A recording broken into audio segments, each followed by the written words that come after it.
ପିଲାମାନେ ଆଜି ଆମେ ଶିଖିବା ସାଧାରଣ ଜ୍ଞାନ ଭାରତର ବିଷୟରେ। ଚାଲ ଭିଡ଼ିଓଟି ଆରମ୍ଭ କରିବା। ଭାରତର ଜାତୀୟ ସଂକେତ ନାମ କ'ଣ? ଅଶୋକ ସ୍ତମ୍ଭ। ଭାରତର ଜାତୀୟ ସଙ୍ଗୀତ? ଜନଗଣ ମନ ଅଧିନାୟକ। ଭାରତର ଜାତୀୟ କ୍ରୀଡ଼ା? ହକି। ଭାରତର ଜାତୀୟ ପଶୁ? ବାଘ। ଭାରତର ଜାତୀୟ ପକ୍ଷୀ? ମୟୂର। ଭାରତର ଜାତୀୟ ପୁଷ୍ପ? ପଦ୍ମ।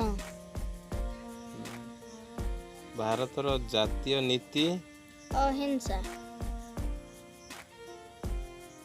ଭାରତର ଜାତୀୟ ଜୀବିକା? କୃଷି।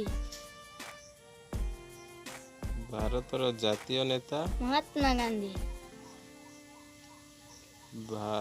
ଭାରତର ଜାତୀୟ ପୋଷାକ?